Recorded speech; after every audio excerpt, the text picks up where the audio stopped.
When one does make the news, it's usually not for positive things. I obviously had my ups and downs this year. I mean, obviously starting with the boxing match for charity, which we were able to raise a whole lot of money, almost $250,000 for for that. Unfortunately, I did get a bruised ego because it didn't turn out the way I thought it would. Although it almost did for the first round. But having said that, it was a good experience on that front.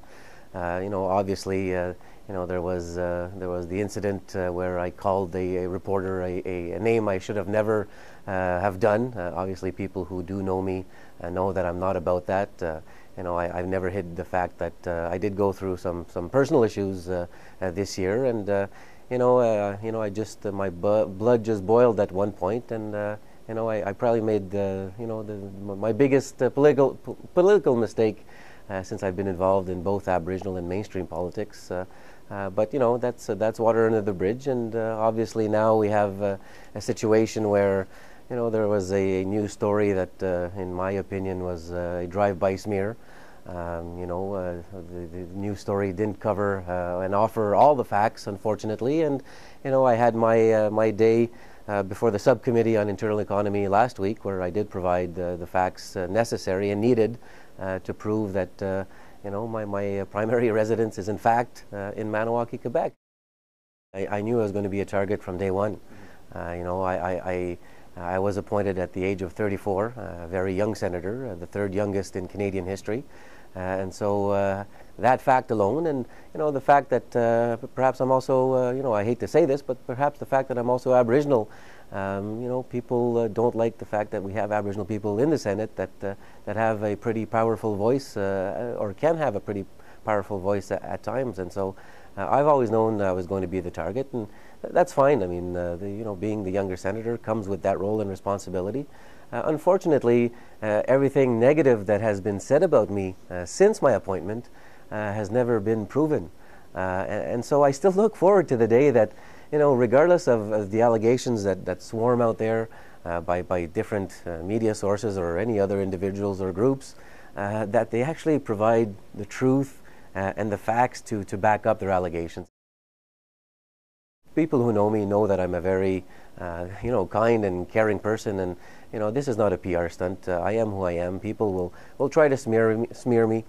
People may try to make allegations and portray me to be, this very mean, conservative, Aboriginal person. But at the end of the day, I'm very proud of my Aboriginal roots and my non-Aboriginal roots.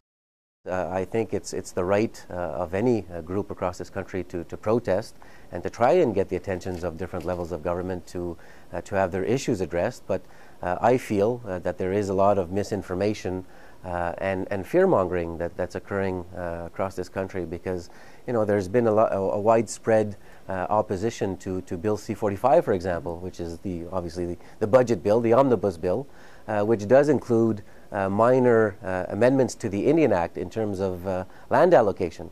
And essentially what that does is it gives more control into the hands of the grassroots people to decide what to do with their lands in terms of economic development, and less intervention by the minister.